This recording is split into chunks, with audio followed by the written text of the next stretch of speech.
right. I believe we are ready to get started on the third part of our study entitled Marriage, Divorce, and Remarriage. If you missed the first two segments, you can see those on the website, EliYah.com/transcripts. And if you haven't watched those first two parts of the study on marriage, divorce, and remarriage, what I'm going to share with you today may not be as convincing, because we really have to start from the foundation. And so please don't dismiss, if you happen to disagree with what I share in today's study, don't dismiss it unless you have watched the first two portions and then watch this, because Scripture, we don't believe in pulling things out of context. And this is such a huge topic. The whole Bible is the context of divorce and remarriage and marriage. So we need to look at the entirety of Scripture on the matter and try to get an understanding of what actually is the will of Yahweh, our Mighty One. So anyway, there are some popular views that are out there today regarding this topic, and I was going to go over them one more time here to review. The most popular view is that this is not the most popular view. This is one of the lesser popular views, but it's popular among Amish, Mennonite, and certain churches that seem to be more set apart a lot of times, but maybe I've gone to an extreme here, and that is that there is never to be divorce under any circumstances, and if one partner divorces the other against their will, they are not to remarry until the death of the other partner. And that is the prevailing view amongst certain Mennonite or Mennonite background, Amish background circles, and there's some other churches that follow that. And then, this is probably the most popular view out there today. Divorce and remarriage are permissible if one partner has committed adultery against the other. And that's the way most people would read that. And I think they're almost correct, but not quite, because there are some other ramifications we need to examine. But in fact, many times they'll be wrong about that particular point. All right. And then other views are, well, you can divorce remarriage for any reason, just you don't like her anymore and you don't like him anymore, then okay, well, it's not good, if you guys aren't getting along. So, and that's the marry the one you love perspective, whereas Yahweh says love the one you marry. And that's the boyfriend-girlfriend game, the game that they play. And if you get used to that, you don't like the other person, you break up, and then you get together with somebody else, you don't like them, you break up, you get into that pattern, and pretty soon you get married, and really the only thing keeping you from breaking up is that piece of paper and your willing commitment to them, but you're acting as that committed party in boyfriend-girlfriend relationships, which I don't believe is of Yahweh at all. I don't believe it's scriptural, which we've already covered that subject. But other one is, let's just forget marriage, live together, just without getting married at all, just no prenuptials, no lawyers, no alimony, and I guess you live together, and even you got your boyfriend, girlfriend, you even live together now, and there's no lawyers if you break up, and but there's no commitment either. And unless you're committed to one another, that's not real love. That's just not. That's loving, but in case I don't want you anymore, I'll go somewhere else. Whereas marriage is a commitment to one another. Now, we have laid a foundation here in this study, and the foundational things that we looked at, number one, in Genesis, there was no divorce, period. Zero divorce, none. And that is the foundation Yahshua brought us back to. And when he said in Matthew 19:8, he said, Moshe, because of the hardness of your hearts, permitted you to divorce your wives. But from the beginning, it was not so. So there was a time where in the very beginning, there was no such thing as divorce. But then Moshe later decided to allow divorce. That's what Yahshua said. I didn't say it, he said it. Now, unless we reject what he said, then we're going to have to go along with it. So, pardon me. I want to believe what he said, and I think that as we begin to look at this, what he said makes absolute perfect sense, really. All right. So there was no divorce in the beginning, and that's what Yahshua was pointing us back to. What Yahweh has joined together, let not man separate. Now, the major purposes of marriage are as follows. We have companionship in Genesis chapter 2 and verse 18. We have the fact that we are called to have dominion over the earth and to be fruitful and to multiply. Genesis 1:28 says, be fruitful and multiply, fill the earth and subdue it, have dominion over the fish of the sea, over the birds of the air, over every living thing that moves on the earth. And so we see those purposes in marriage, and of course companionship. It's not good for man to be alone. I would say it's not good for woman to be alone either. Actually, she was created for the man, so it's not good for her to be alone. So we have the major purposes of marriage: companionship, for a man to have, or man and woman together to have dominion over the earth and be fruitful and to multiply. And that's the biblical precedence that we're working off of here. That's the foundational thing that we're examining today.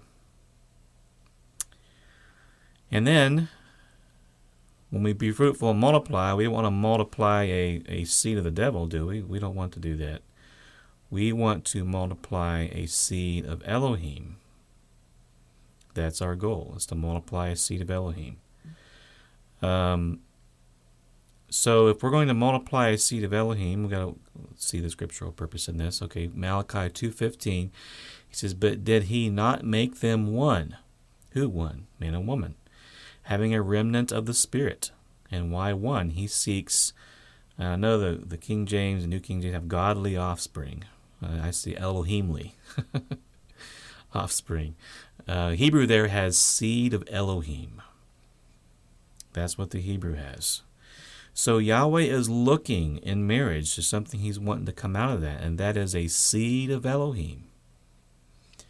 And that's the most wonderful opportunity there is to produce a seed of Elohim, is when you have a baby from the time they are, you even have any idea of anything to think. If you can train them up in the way they should go, when they're old, they won't depart from it. Now, it doesn't say they'll come back to it. It says they'll never depart. So ideally, you're going to produce a seed of Elohim by producing and putting in their hearts the seed of Yahweh, the seed, the Word, His seed. And, but of course they have their own choice, just like Adam and Eve in the Garden of Eden. They had a perfect father, and yet they chose their own way, So there are going to be exceptions, but we have the greatest amount of influence in the lives of our children as to what they are going to be. So, all right, and here's the whole context. It says, but did he not make them one, having a remnant of the Spirit? And why one? He seeks Elohimly offspring. And therefore take heed to your spirit, and none deal treacherously with the wife of his youth.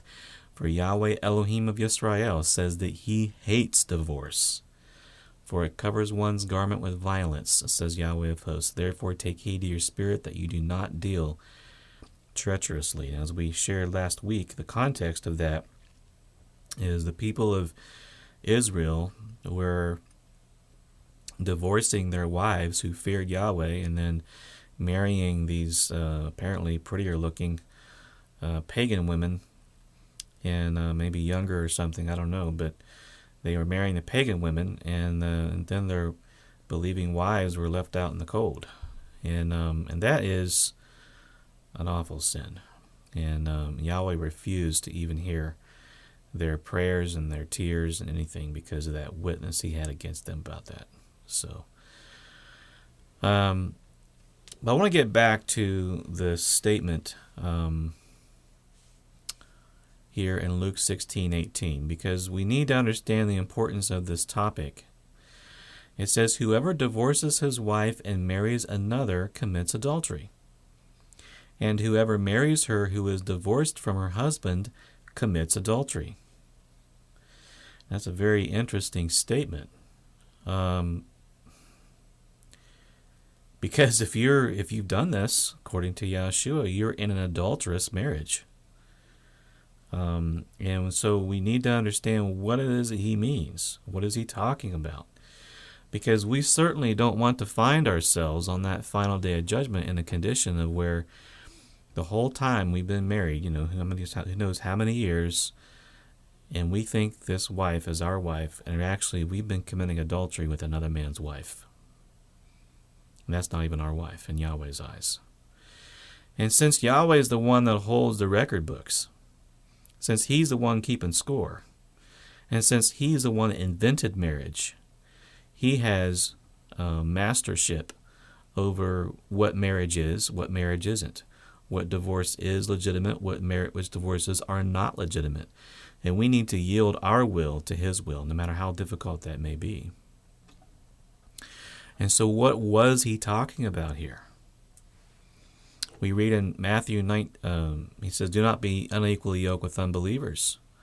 Another place. Because if you're married to an unbeliever, what do you do then?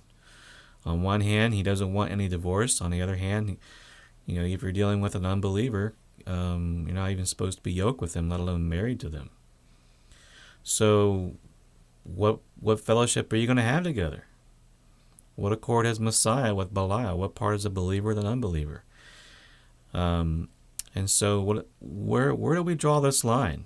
We know that in Genesis 18:19, it says about Abraham, I have known him in order he may command his children and his household after him, that they keep the way of Yahweh to do righteousness and justice, that Yahweh may bring to Abraham that what he has spoken to him, which was what? That he would be the Elohim of Yahweh would be the Elohim of Abraham, Isaac, and Jacob. Well, unless Abraham had done what he said here and taught his children in the way after him, then there would have been no Elohim of Abraham, Isaac, and Jacob. It just would have been the Elohim of Abraham. So unless Abraham had done his job and taught his children and his household after him to keep the way of Yahweh, then Yahweh could not have brought upon Abraham what he had commanded, what he had spoken. So he chose Abraham because he was willing to command his children to keep Yahweh's ways. And so Jacob, and then Isaac also, Isaac and Jacob, all of them chose to worship Yahweh. Now they both, particularly Jacob, kind of had to have his own conversion experience. And that's sometimes the case, especially with grandchildren. But they all did serve. And then of Jacob's son, it seemed that Joseph was the most faithful.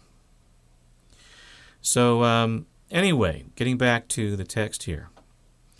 We're going to look at Matthew 19 today in a greater level of detail, and look at the exception that he gives and try to discern what it is that he means here in Matthew 19. It says, the Pharisees came to him, testing him, saying, is it lawful for a man to divorce his wife for just any reason? And he answered and said to them, have you not read that he who made them at the beginning made them male and female? And he said, for this reason a man shall leave his father and mother and be joined to his wife, and the two shall become one flesh. He's bringing them back to Genesis. So then they are no longer two, but one flesh. Therefore what Elohim has joined together, let not man separate. So he's basically saying no divorce at all. Then they said to him, why then did Moshe command to give it a certificate of divorce and to put her away? And we examined that earlier. He didn't give a command for a divorce. He allowed for divorce. And that's what Yahushua responded with. He said to them, Moshe, because of the hardness of your hearts, doesn't say commanded. He said permitted you to divorce your wives. But from the beginning, it was not so. Because of the hardness of your hearts. He gives a reason. You know, we need to understand that just because Yahweh allows something doesn't mean he approves of it. For instance, nowhere in the Torah does it command, thou shalt pray to me. Yahweh never come out and says, you must pray to me or you'll be stoned. No, he wants you to pray to him voluntarily of your own free will. And besides, it was just known. Of course you're going to pray. But he never commanded it. So could we say, well, the Torah never commands me to pray, so I'll just not pray. I'll never have to pray. Well, no. But, I mean, he allowed that. He allowed people to not pray. But, of course, his will is that we would pray. And maybe there were specific instances he may have said, you must pray this or something. But my point is, he never said you need to have a daily prayer life. He never said anything about that. Why? Well, because, he had reasons. I'm not going to get it. I don't presume to know them all, but I can imagine myself that he wants it to be of your own free will, not just some thing that you do because you're commanded to.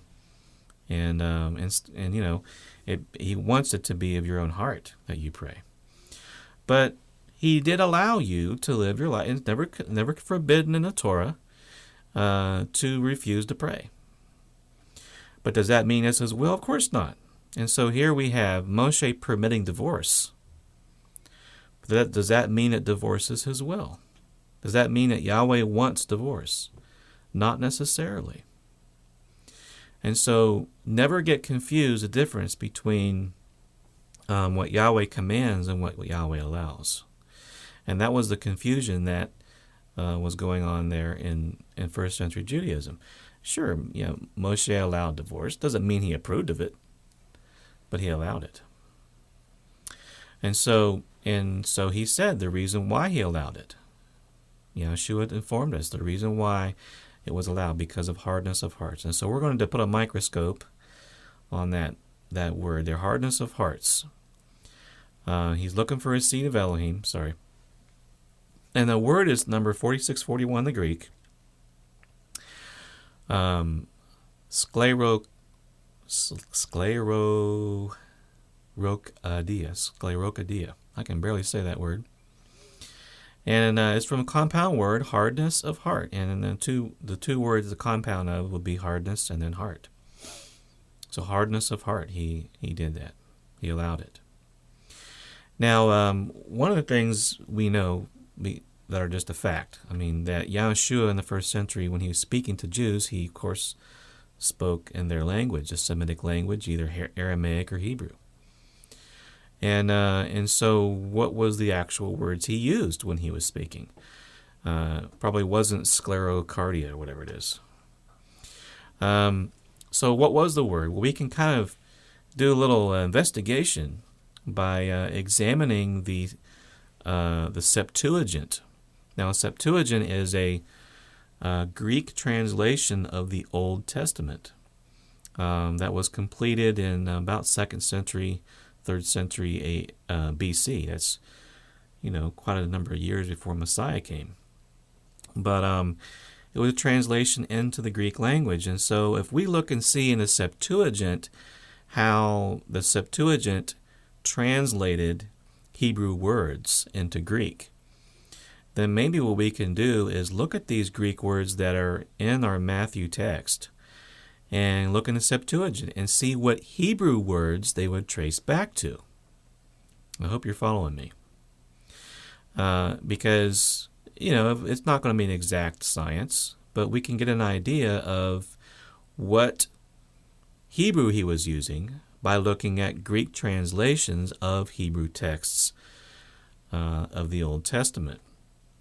So what we can do is let's take a look at Septuagint and find this particular word, sclerocardia, I can't remember how you pronounce it, in Deuteronomy 10:16.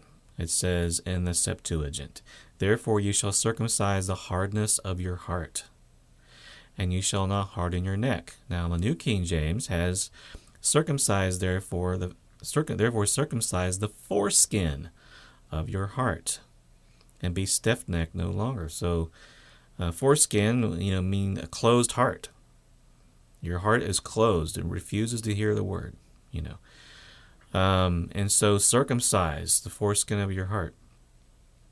And then we have Jeremiah 4:4, circumcise yourselves to Elohim.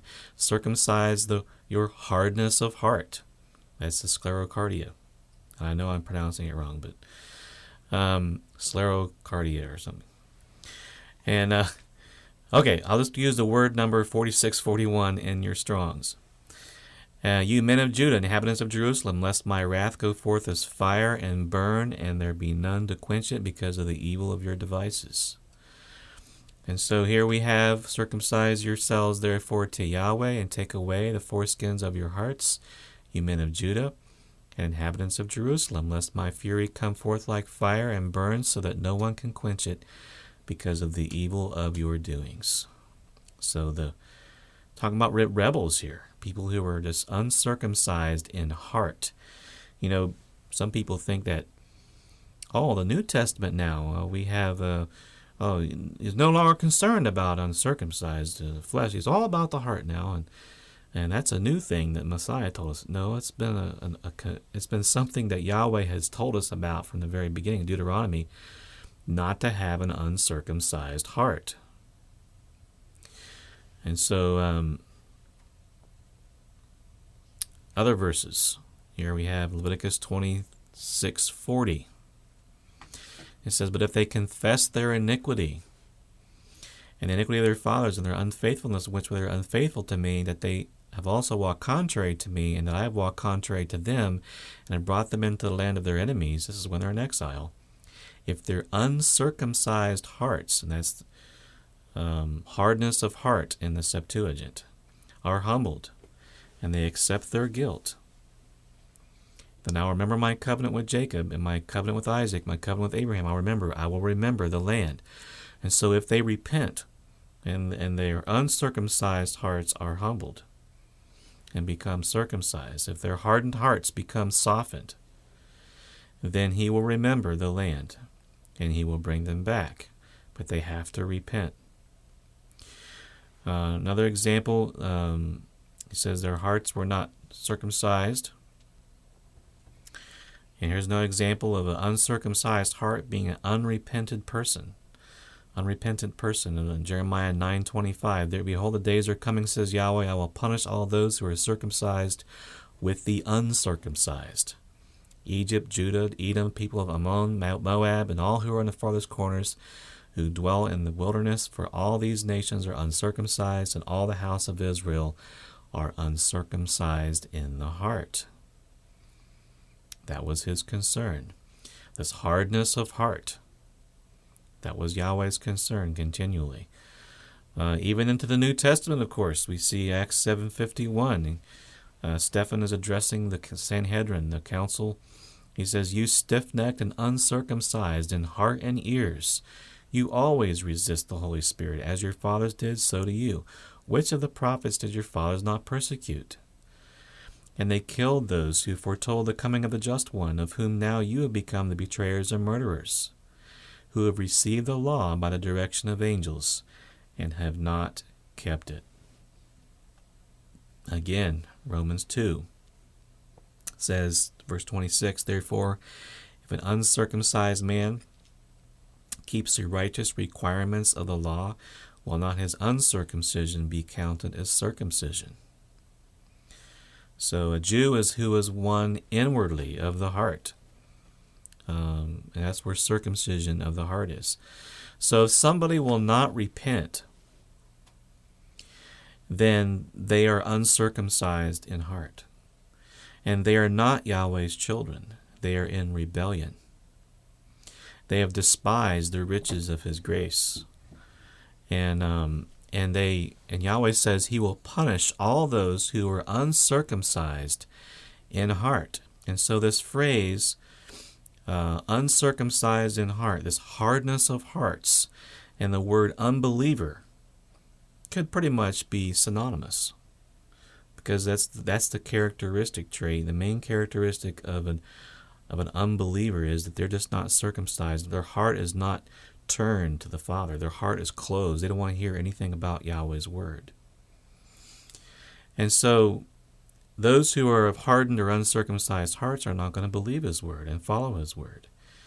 Now the foreigners who served idols, they were not only called unbelievers, actually the most common term for them was uncircumcised. And we see that in Judges 14:3. It says, Then his father and mother said to him, Is there no woman among the daughters of your brethren or among my people, all my people, that you must go and get a wife from the uncircumcised Philistines? And Samson said to his father, Get her for me, for she pleases me well. So he did. And then we see 1 Samuel 17:26, And David said to the men who stood by him, What shall be done for the man who kills this Philistine and takes away the reproach from Israel? For who is this uncircumcised Philistine that he should defy the armies of the living Elohim? And so the uncircumcised and the unbeliever kind of used synonymously here. Also, Isaiah 52 verse 1 says, Awake, awake, put on your strength, O Zion, put on your beautiful garments, O Jerusalem, the holy city. For the uncircumcised and the unclean shall no longer come to you. And so when the Torah was given, there were people who had circumcised hearts. They were open, they were willing to listen to what Yahweh had to say and to walk in it and follow it. And there were people who had closed minds or hardness of hearts. They wanted nothing to do with it. They wanted to do their own things and follow their own way. And the one who has a hardness of heart is going to be like the one in Zechariah 7:12. It says, yes, talking about the people of Israel. They had the hardness of hearts. They made their hearts like flint, refusing to hear the law and the words which Yahweh of hosts had sent by his Spirit through the former prophets. Thus great wrath came from Yahweh of hosts. Therefore it happened that just as he proclaimed that they would not hear, so they called out, and I would not listen, says Yahweh of hosts. So I wanted to establish this very, very firmly.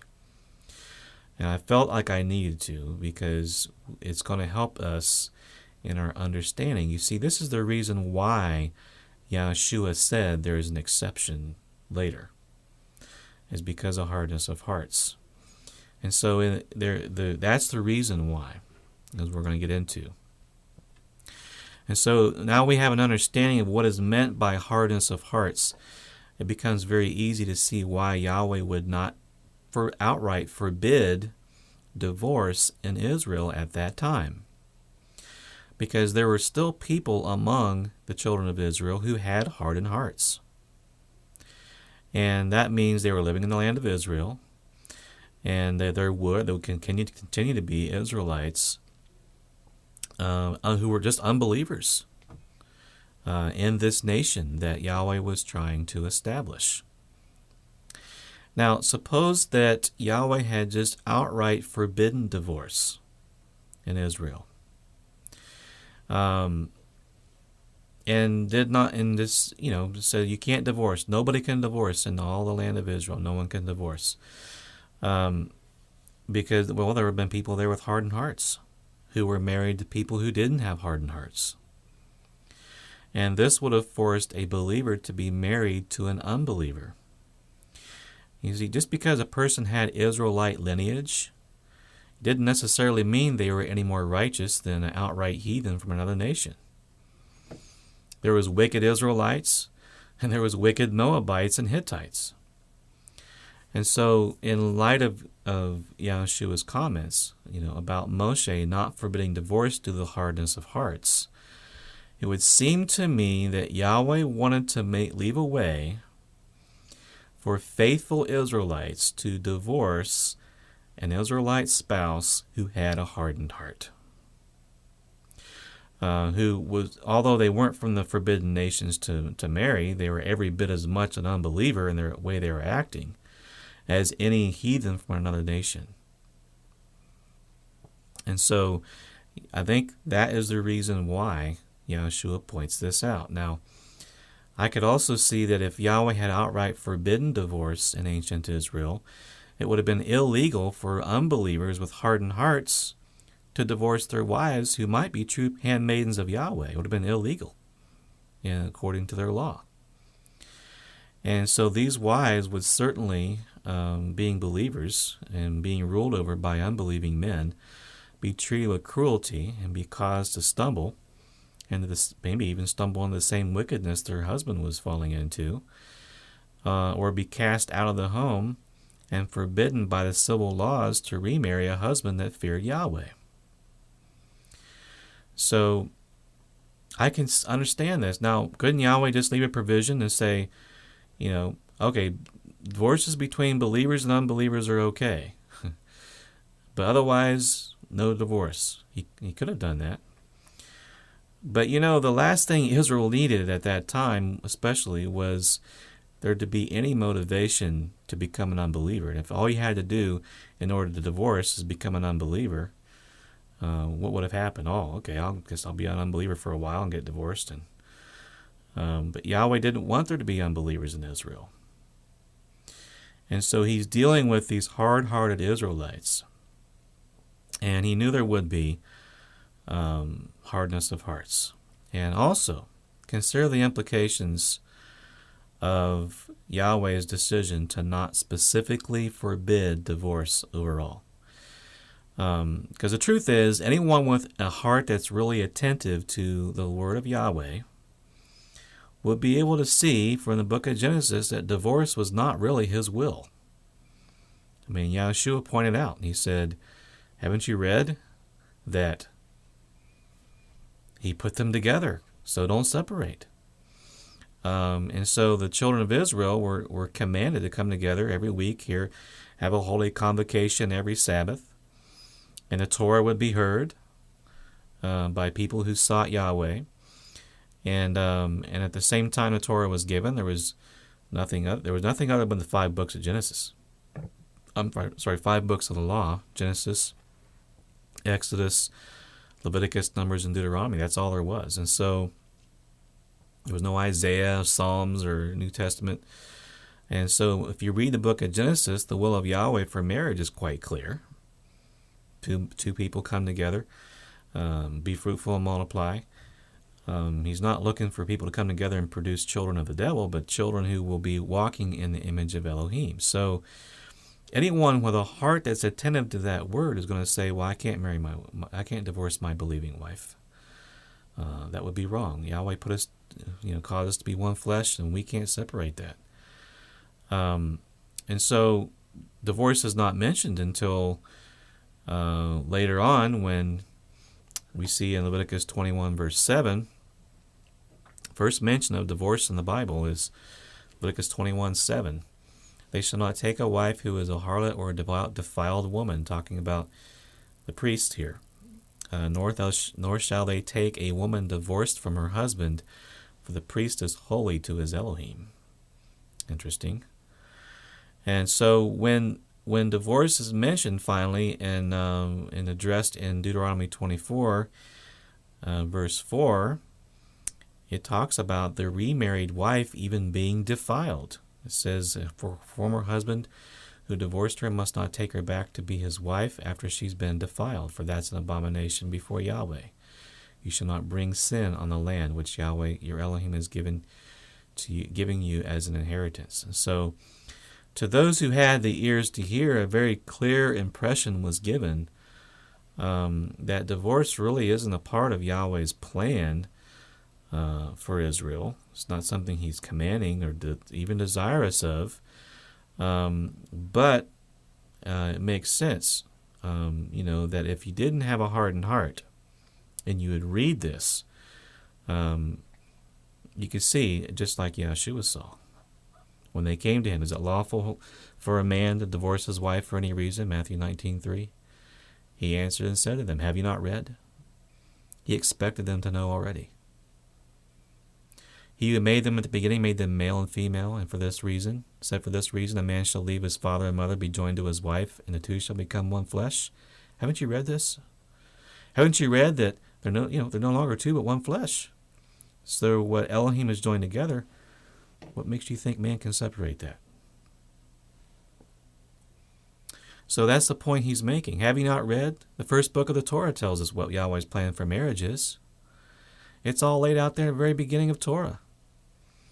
Therefore, those who did not have the hardened heart would see clearly what the will of Yahweh for them was.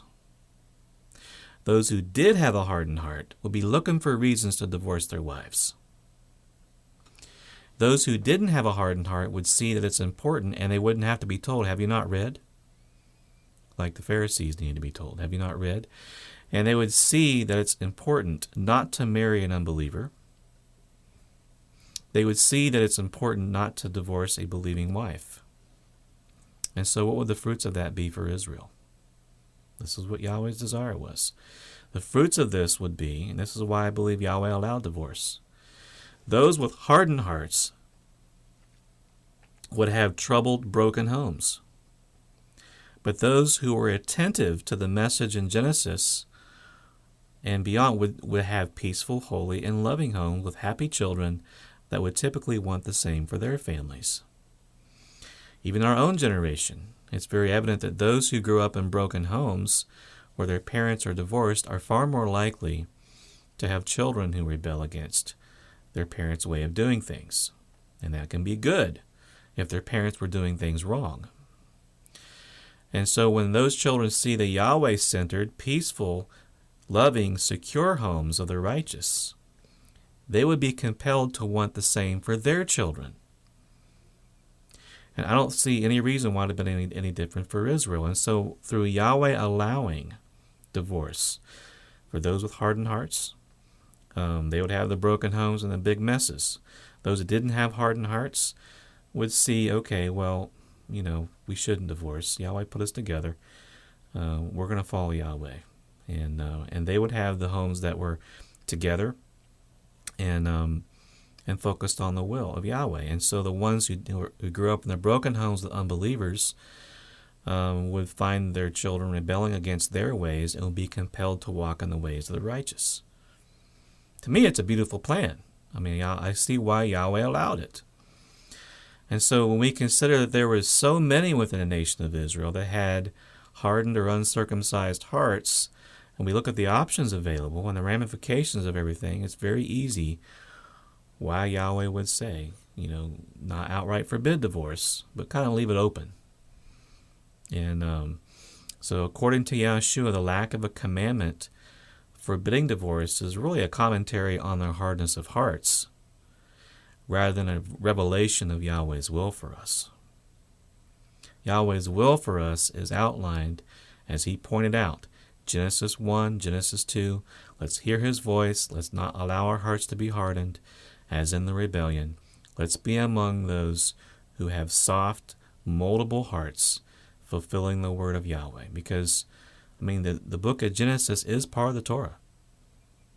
When we come to him on that final day of judgment, we shouldn't have to hear those words, have you not read?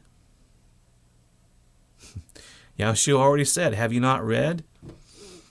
And so he reminded us of these words in the very beginning. And yet, yes, Yahweh did not command Moshe to forbid divorce, to forbid divorce outright, in the context of Yahweh building a nation, a physical nation of Israel in the land. What about us? Well, among the assembly that Yahshua is building, the nation, the remnant that Yahshua is building, among the body of the Messiah, among two believers who have chosen to repent and believe in Yahshua the Messiah, there should never be divorce. Believers aren't supposed to have a hardened heart, right? And so a true believer will have a heart that's yielded to the influence and the direction of Yahweh's Spirit, a heart that hungers and thirsts for righteousness, and desires to walk in the will of Yahweh. And for that reason, Yahshua took us back to the beginning. For his for his remnant, the body of the Messiah, there's no such invention as divorce. The word does not exist in the household of two believers. Period. What Yahweh has joined together, no man has any business separating. And if it has separated, then there's no remarriage. Period.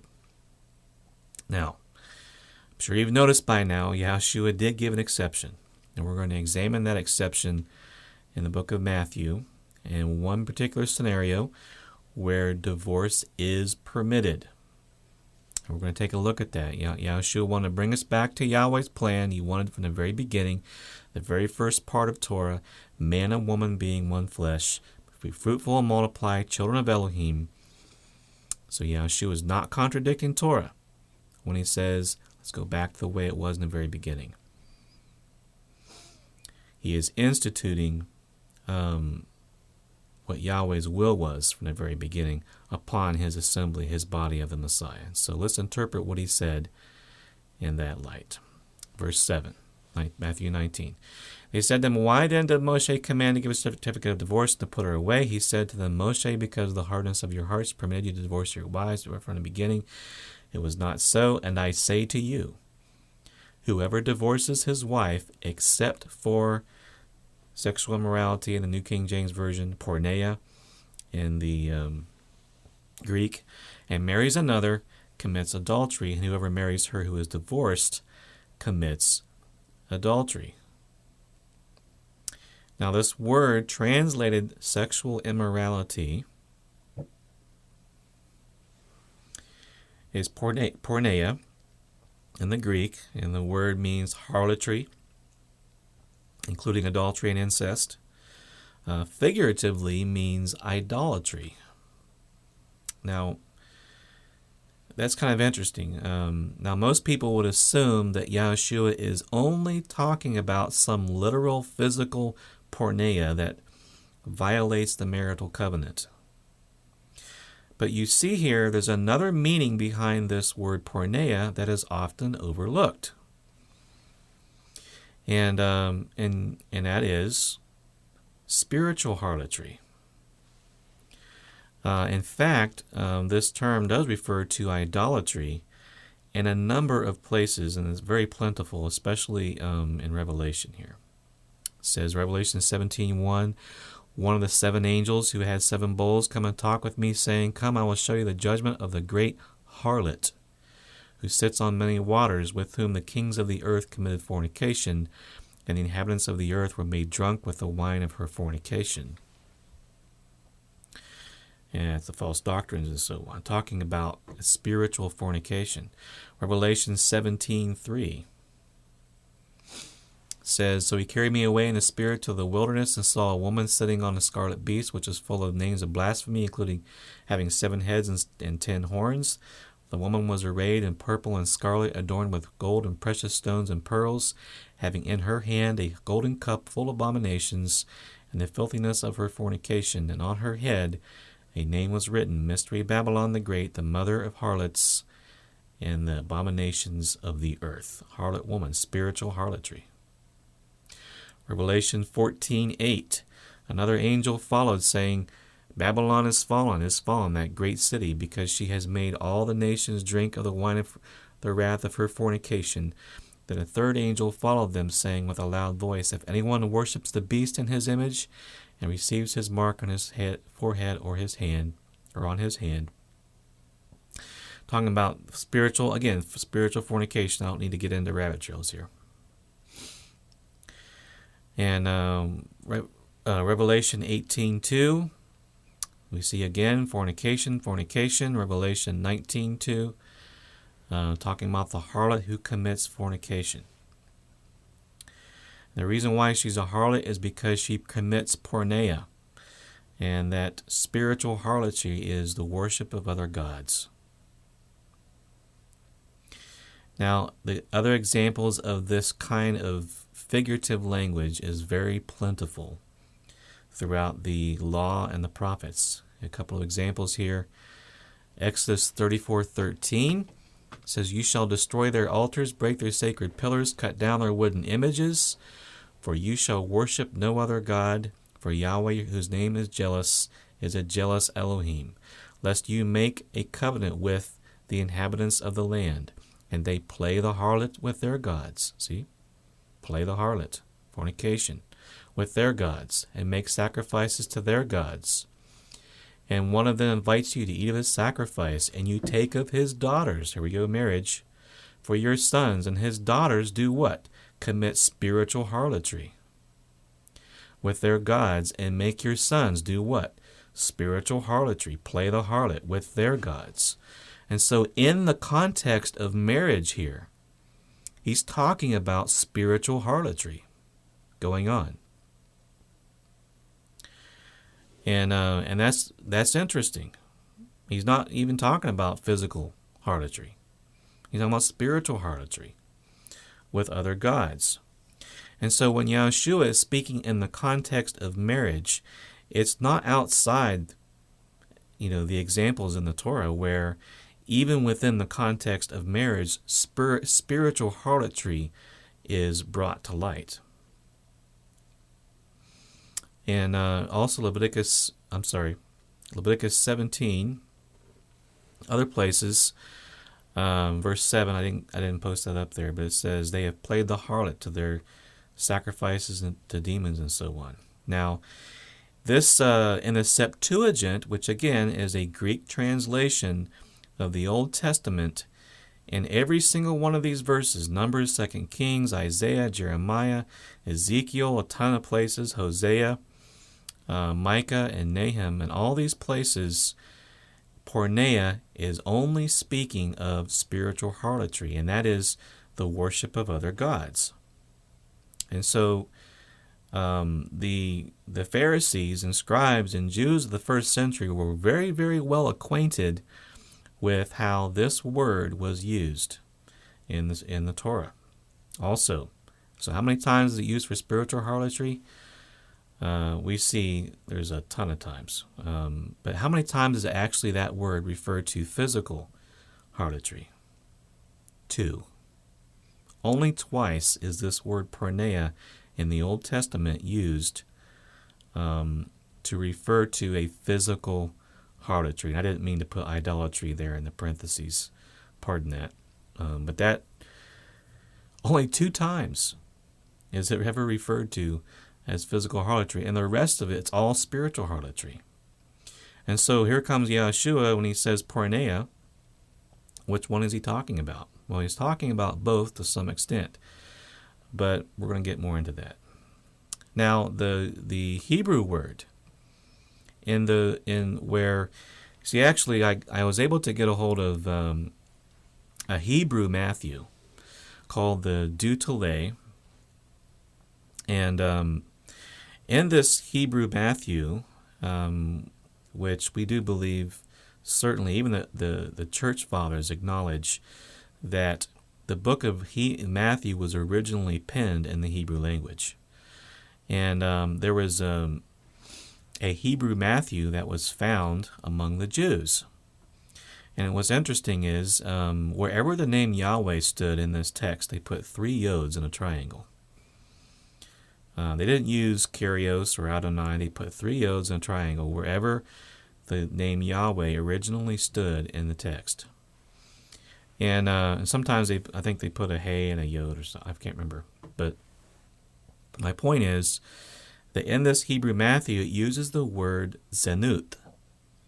And it was actually my examination of the Hebrew Matthew in this particular instance years ago that set me on course to try to understand, could Yahushua have been speaking of spiritual harlotry? In other words, yes, divorce is permitted between a believer and an unbeliever, but never between 2 believers. Could that have been what he's talking about? Now, in the Hebrew language, this word zanut, it is actually referred to as physical harlotry. I'm sorry, that is not correct, but it's actually referred to as spiritual harlotry. in each of these places. In Numbers 14:33, Jeremiah 3:2, and 9:13-27.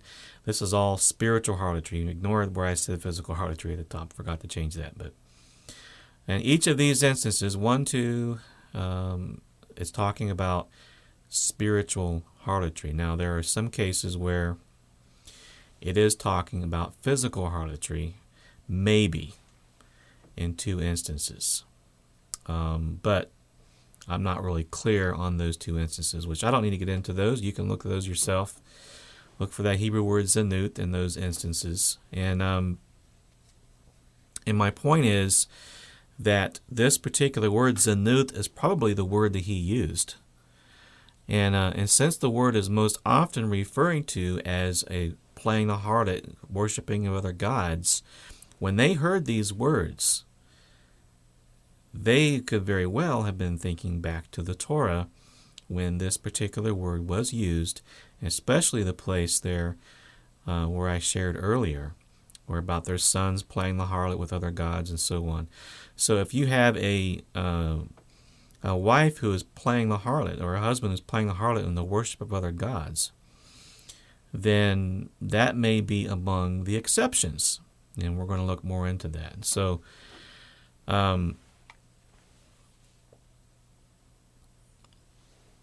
when you look at the full context, of everything that's been said about marriage up to this point, Yahweh forbade in the Torah the divorce, he forbade the marriages to heathen women in the Torah. He forbade it. He said not to do it. We see Yahweh even divorced part of Israel because of their unfaithfulness, because they were playing the harlot. We see in the book of Ezra that they were actually commanded to divorce their wives because they had married wives that were pagans, that were unbelievers. And so when Yahshua comes along, would he be saying anything different? I don't think so. I don't think he'd be saying anything different. He's saying, well, yeah, they did allow you to divorce between believers, but that you can see if you keep going, go back to the beginning, that between believers, it was not so. Now, I'm not just making this up. I got more text to see this. And let's look at the book of 1 Corinthians and see if this doesn't shed any more light on this possibility. In 1 Corinthians chapter 7, verse 10, Paul says here, he says, "Now to the married I command, yet not I, but the master. A wife is not to depart from her husband, but even if she does depart, let her remain unmarried or be reconciled to her husband, and a husband is not to divorce his wife." Very clear. Very easy to understand. No ifs, ands, or buts. No difficulties. No problems whatsoever. But what's most interesting to me here is that he says, I'm not the one commanding this. This is commanded by the master. And so if the master is the one who is actually commanding it, do we have an example somewhere of where the master, Yahshua, actually said a wife is not to depart from her husband and a husband is not to divorce his wife? Do we have an example of that? Of course, we just read it.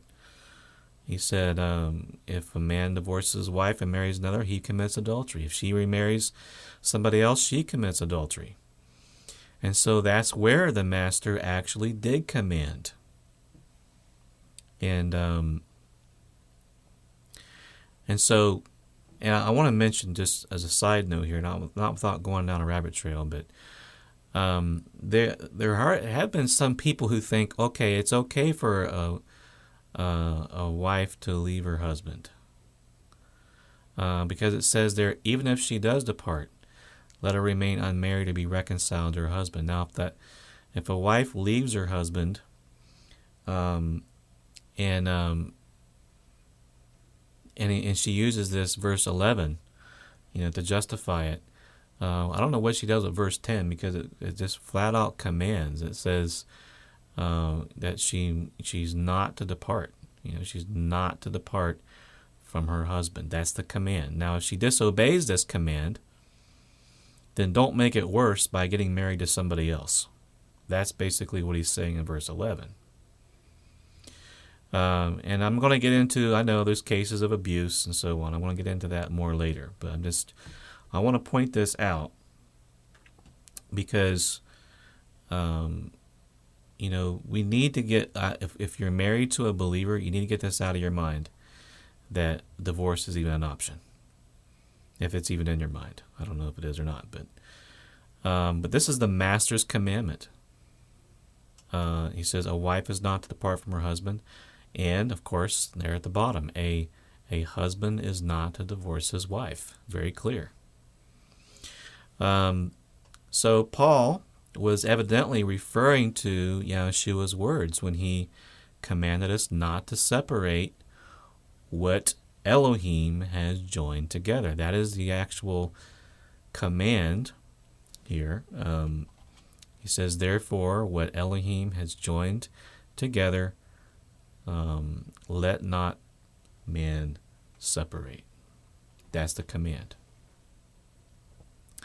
So we don't want to separate what Yahweh has joined together. Now, Yahweh is not going to join together a believer and an unbeliever. He said that that's forbidden.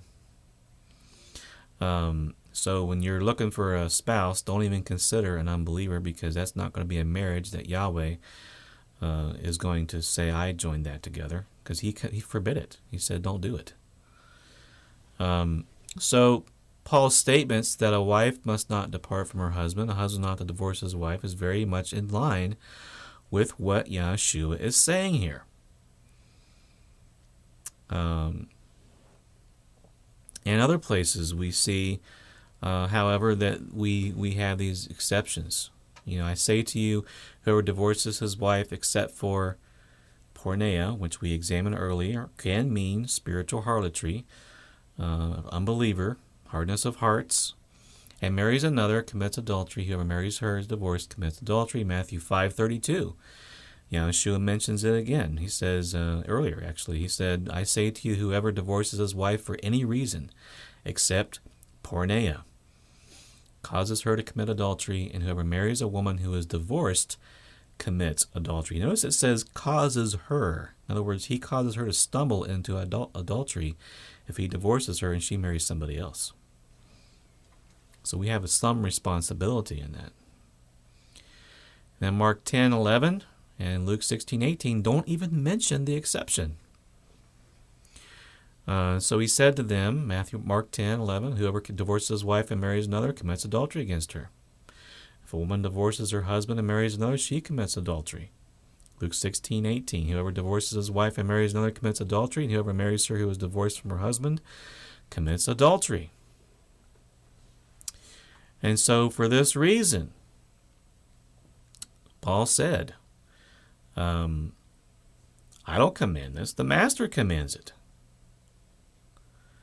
Yet not I, but the master commands. And, pardon me, I'm going to different slides here.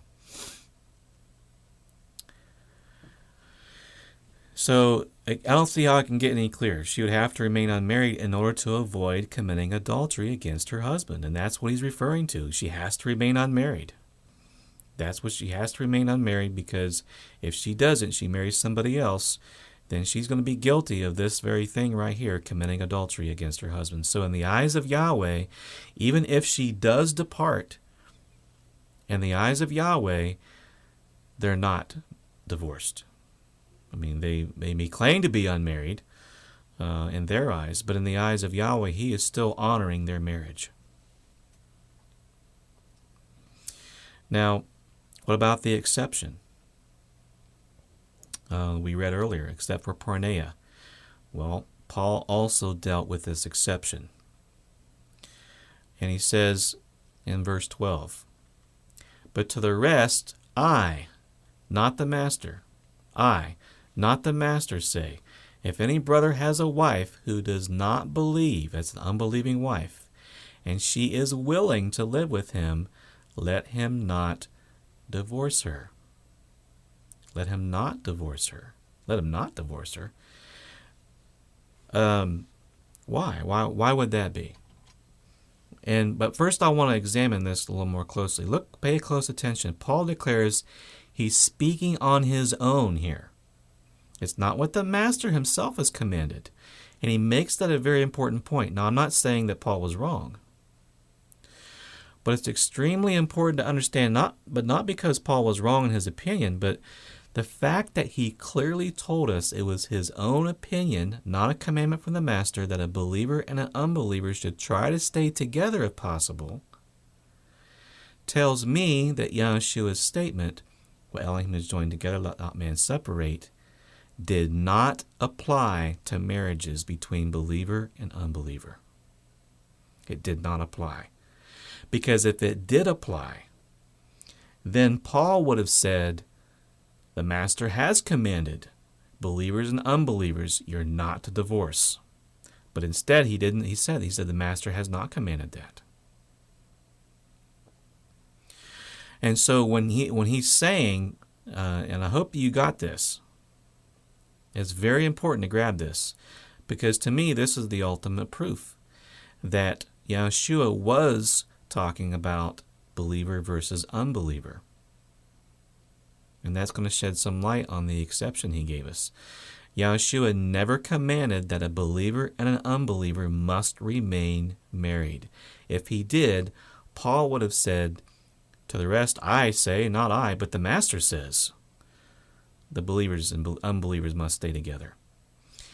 And so it's very important to grab that and understand it, because when we look at this subject, and we're trying to understand it, where it says the master has not commanded this, that tells me that when Paul read this statement or heard this statement that Yahshua said, he knew that he was making the exception for the believer and unbeliever having to stay together, having to not divorce. Now, he did say don't divorce. But why do you say don't divorce? Why do you say if she's willing to live with him, let him not divorce her?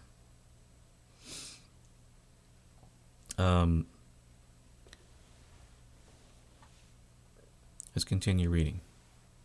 It says, and a woman who has a husband who does not believe, if he's willing to live with her, let him not divorce him. Again, Paul's advice, not Yahshua's command. First of all, we're not dealing with a situation where a believer is looking for a wife and he found some unbeliever to marry and decided to marry her. That's clearly a sin. You're not supposed to do that. This is dealing with a situation where a person who was already married, was an unbeliever at one time, and was married to an unbeliever when they came to faith in Messiah, but their spouse had not yet come to faith. And he's encouraging the believer to stay with the unbeliever if the unbeliever is pleased to dwell with them. Why would he say that? I mean, what about Yahweh's plan for salvation? His plan for man and woman to come together and be one flesh and be fruitful and multiply and produce a seed of Elohim. Would a believer and an unbeliever being married, wouldn't that be a hindrance to that? Wouldn't that cause their children to be defiled with idolatry? How is that going to fit with Yahshua's statements regarding Yahweh's plan? Well, Paul must have known the first question they would ask when he said that was, what about the children? What about the children? Because that's the purpose for marriage, to produce a seed of Elohim. What about them? And so what's he say? The very next verse, for the unbelieving husband sanctified by the wife, the unbelieving wife sanctified by the husband. Otherwise, your children would be unclean, but now they are holy. So he addresses the very thing I have been trying to address. That's where I got it, by the way, from Scripture. The purposes of marriage, producing the seed of Elohim.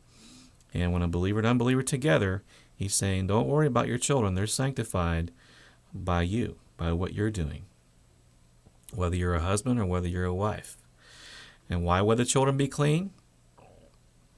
As long as the unbeliever is pleased to dwell with the believer, and they remain together.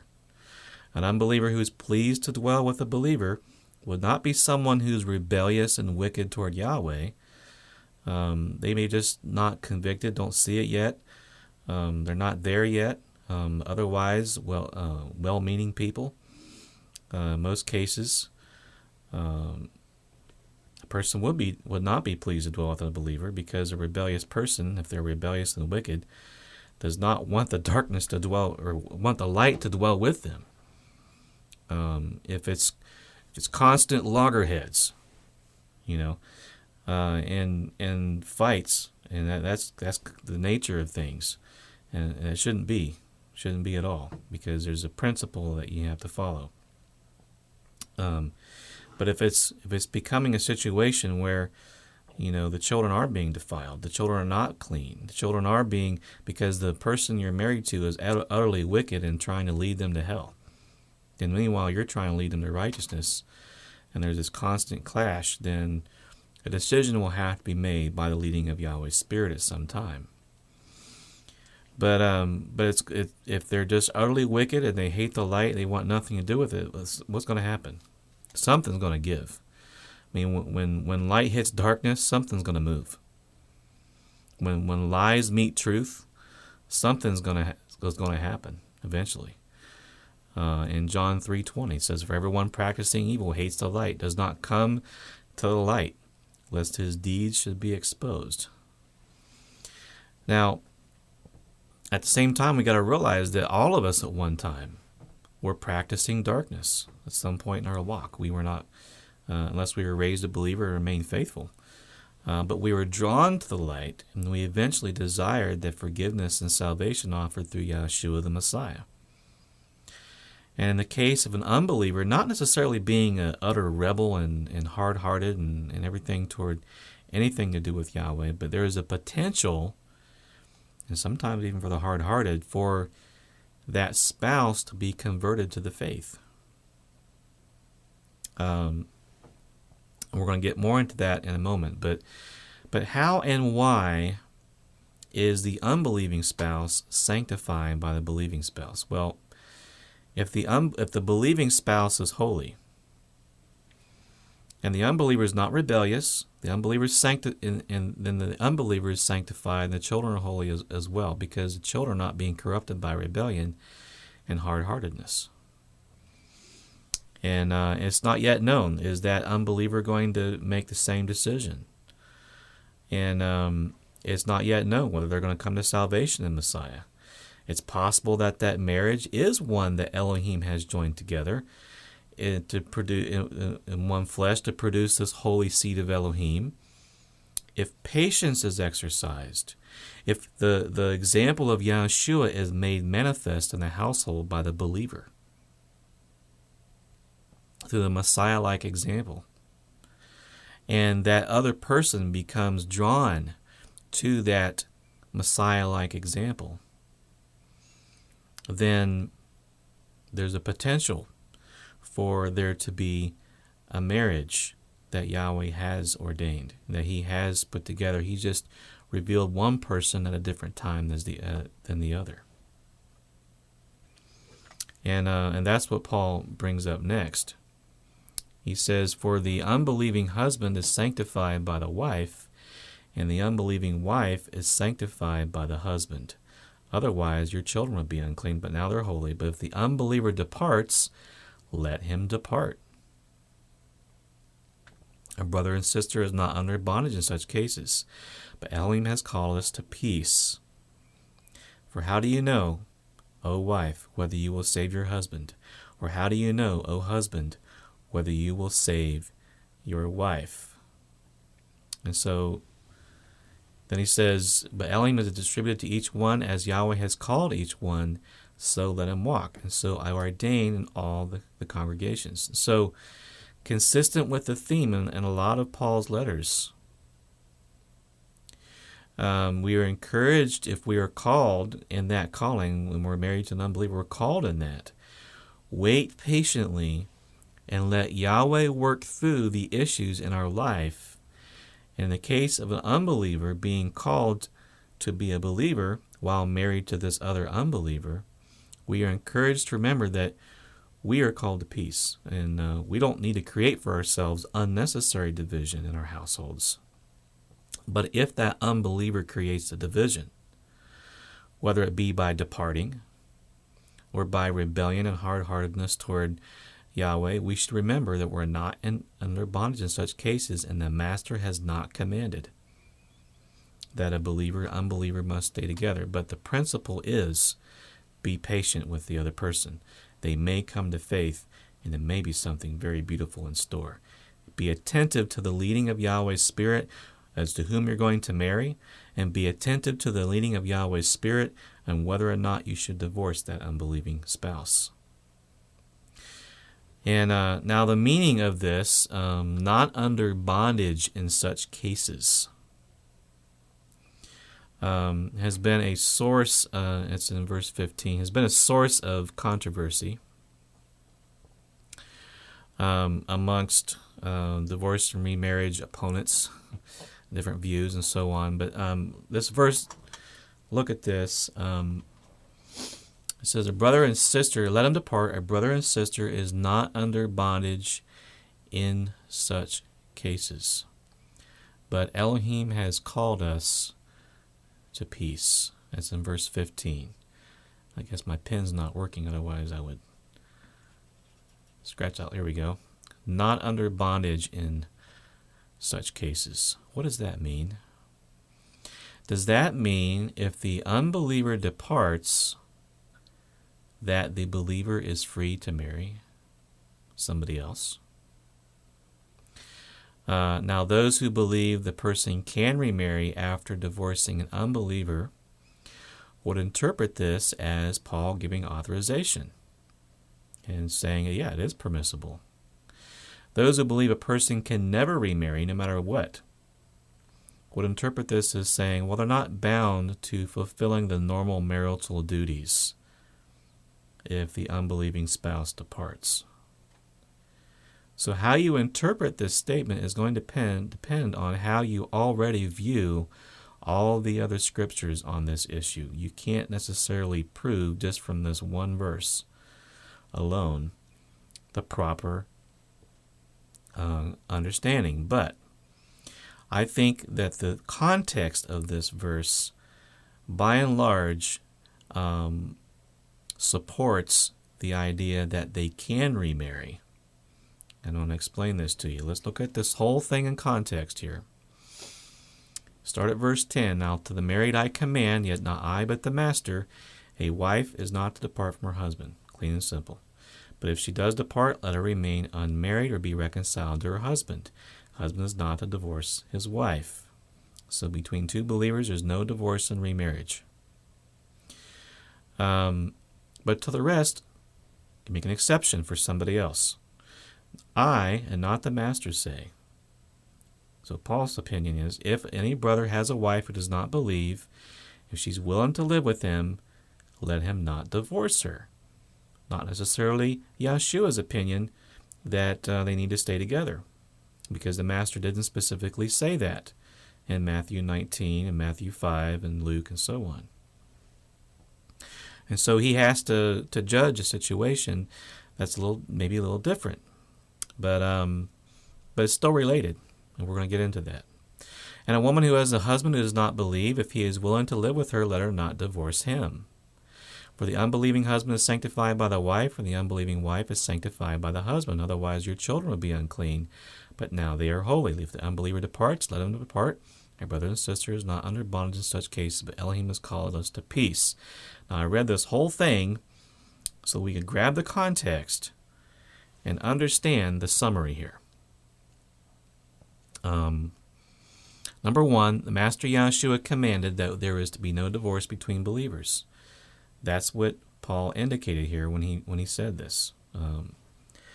And then, secondly, if a believing woman departs from her believing husband, she's not permitted to remarry. That would be adultery, according to Yahshua's words. And the Master Yahshua did not command a believer to remain married to an unbeliever. And if the unbeliever departs, the believer is not in bondage in such cases. This would be in line with Yahshua's porneia exception if he meant a believer could remarry. So looking at the context, there are clearly two situations that are being addressed. There is a situation of two believers being married. There's a situation of a believer and an unbeliever being married. A believer being married, a wife is not to depart from her husband, husband is not to divorce his wife.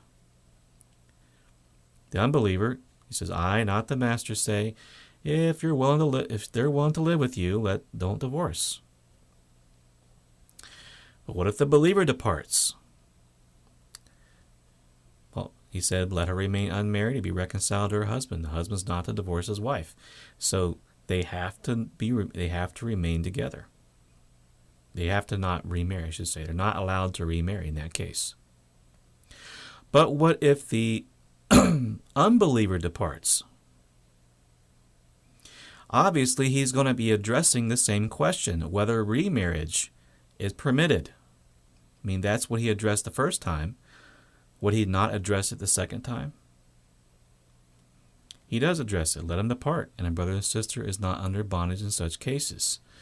So if the first time that this is brought up here, the first time it's brought up, he's addressing the question of remarriage over here. If that's his context here, then why would he not be addressing remarriage on the person departing over here? I mean, that seems to be the flow of things, doesn't it? And so when I look at this, he speaks of two believers being married. He says not to divorce. He didn't say that the unbeliever, Yahshua didn't say the believer and unbeliever have to stay together. So let them go. If that's what they want to do. So this is in perfect line with what Yahshua actually said in Matthew 19. It's in perfect line. He said, and I say to you, whoever divorces his wife, except for harlotry, spiritual harlotry, and marries another, commits adultery. Whoever marries her who is divorced commits adultery. So if you are married to a person who is an unbeliever, practicing porneia, spiritual harlotry, playing the harlot with other gods, then he did not address you, and he did not say that if you remarried, that you be committing adultery. He's only talking about those who have not met this criteria here of having a spouse that committed porneia. That's what he's talking about.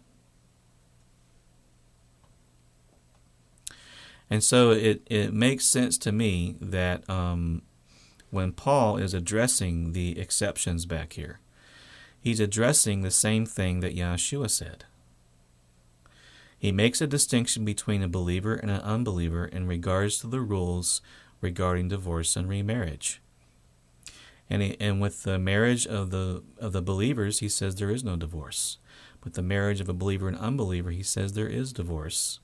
It's permitted. Master didn't say you have to stay together, but try to stay together if you can to save the other person. But if they go, let them go. You're not in bondage in such cases. Whereas you are held to that marriage in the case of two believers divorcing.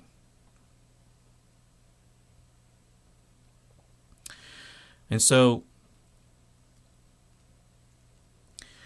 this is in perfect unity from what I see with the rest of Scripture, with the whole of Scripture, with Genesis to Revelation. It's only marriages between two believers that Yahshua is declaring and commanding, let no man separate. And Paul reiterated that. Let no man separate what Elohim has joined together. And in fact, it's maybe worse for a believer to be married to a wicked, hard-hearted, rebellious unbeliever than for two believers to be together. I'm not saying that a marriage between two believers is not even a marriage. I mean, it is a marriage, but really it's almost like nothing because it's not fulfilling anything that Yahweh wanted for marriage.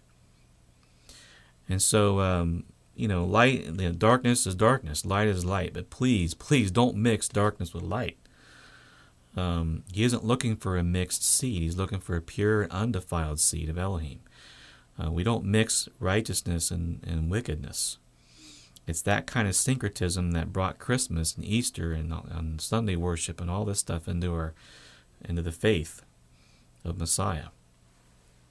And so we can be sure Yahweh does not want rebellious and abominable to be one flesh with the righteous. Because Yahweh doesn't transgress his own word. He considers those marriages between believers and unbelievers to be this, an abomination which profanes Yahweh's holy institution that he loves. Nehemiah 13:27 says it's a great evil transgressing against our Elohim. Ezra 9:2 says a trespass which results in mixing the holy seed of Elohim with the wicked. Ezra 9:10 and 14 says forsaking the commandments, breaking Yahweh's commandments. Joshua 23:11 through 13, snares and traps to you, scourges in your sides and thorns in your eyes. And the Torah says you shall not make marriages with them. Deuteronomy 7:3, you shall not make marriages with them. You shall not give your daughter to their son, nor take their daughter for your son, for they will turn away your sons from following me to serve other gods. So the anger of Yahweh will be aroused against you to destroy you suddenly. And so, brothers, what I'm basically trying to say is the exception that's given in Matthew and the exception that's given in 1 Corinthians are the same. Because marriages between believers and unbelievers is something that Yahweh actually had forbidden in the Torah. And it goes against the very thing that Yahweh was trying to establish in Genesis. One man, one woman being fruitful and multiplying, a seed of Elohim, so that righteousness may be established on the earth. And to me, that understanding brings the whole Scripture together on this issue. He says, do not be unequally yoked with unbelievers. For what fellowship has righteousness with lawlessness? What communion has light with darkness? What accord has Messiah with Belial? What part has a believer with an unbeliever? What agreement has a temple of Elohim with idols? For you are the temple of living Elohim, as Elohim has said, I will dwell in them and walk among them. I will be their Elohim, they shall be my people. Therefore come out from among them and be separate, says Yahweh. Do not touch what is unclean, I will receive you. We've been addressing this, the clean and the unclean, and the holy and the unholy in previous broadcast. I will be a father to you. You shall be my sons and daughters, says Yahweh Almighty. Therefore, having these promises, beloved, let us cleanse ourselves from all filthiness of the flesh and spirit, perfecting holiness and the fear of Elohim. Other scriptures in complete unity with this view of divorce and remarriage. Do not be deceived. Evil company corrupts good habits. James 4:4, adulterers and adulteresses, do you not know friendship with the world is enmity with Elohim? For whoever wants to be a friend of the world makes himself an enemy of Elohim. 1 Corinthians 10:20, rather the things which the Gentiles sacrifice is sacrificed to demons, not to Elohim. I do not want you to have fellowship with demons. You cannot drink the cup of Yahweh and the cup of demons. You cannot partake of Yahweh's table and a table of demons. Or do we provoke Yahweh to jealousy? Are we stronger than he? Ephesians 5:8, for you were once in darkness, now you are light in Yahweh. Walk as children of light. For the fruit of the Spirit is in all goodness, righteousness, and truth, finding out what is acceptable to Yahweh. And have no fellowship with the unfruitful works of darkness, but rather expose them. For it is shameful even to speak of those things which are done by them in secret. So the witness of numerous scriptures seem to be very clear that Yahweh does not want us to be in a marriage that he calls an abomination, a snare, a trap, a trespass against him, one that profanes Yahweh's holy institution that he loves and causes us to be unequally yoked and in fellowship with evil company that corrupts our good habits and the good habits of our children that we might bear.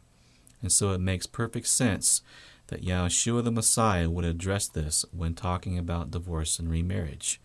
And that's why I believe spiritual harlotry is one of the exceptions that he spoke of.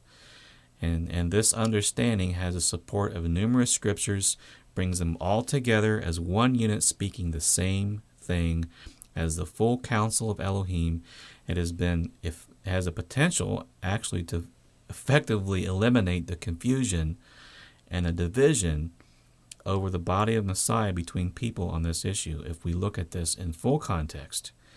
And when we understand this and we implement it into our understanding of this issue, the moral integrity of the people of the body of Messiah is upheld, because you don't have believers mixing with unbelievers in marriages that are creating major problems for their children.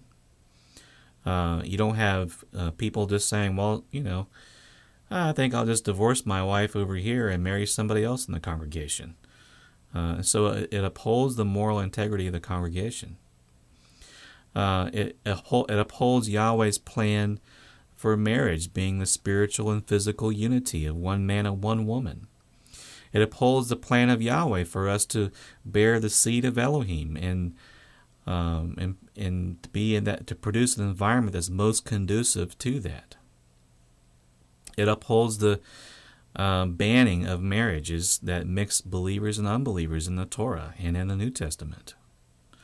The scriptures in Ezra and Nehemiah and Malachi decrying the marriage of believers with unbelievers is upheld. The decision that Ezra had to divorce the unbelieving wives is upheld. That the statements that Paul made about there being no divorce between believers is upheld. The statement Paul made that where divorce is permitted between believers and unbelievers is upheld. And most importantly, families and children and the assembly are not corrupted with leaven, evil company, lawlessness, Belial, idolatry, uncleanness, and unfruitful works of darkness, by having wickedness dwelling within their houses. Our homes can be a safe haven and a lamp which gives light unto all who enter our homes. And when our homes are full of light, we build a city of peace. Jerusalem, a city on a hill that cannot be hidden, and the light of Yahshua the Messiah shining through that loving husband and a submissive wife to all the world. And that light will draw all of Yahweh's people back to his plan, just as he wanted all along. Now, I will be continuing this topic next week. We will look more deeply into the topic of divorce and remarriage and marriage. Until then, please listen. Do not run down to the divorce court if you're married to an unbeliever.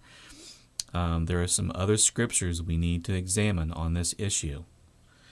And I have a lot more to share in that department. And we need to look at all the scriptures on this topic.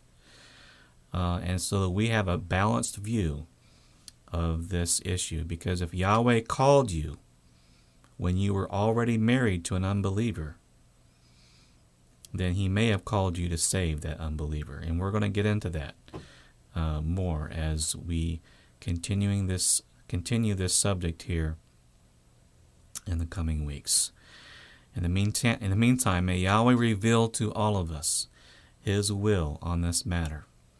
Because I think what it basically boils down to is Yahweh, he has certain rules for whom you're allowed to marry and certain rules for whom you're not allowed to marry. And it's the rules that deal with who you're not supposed to marry where divorce is actually permissible. And to me, that makes perfect sense. But may Yahweh reveal to all of us his will on this. If I'm wrong, feel free to share in the comments and questions segment coming up next. Until then, may Yahweh bless you, and may Yahweh truly have mercy on each and every one of us.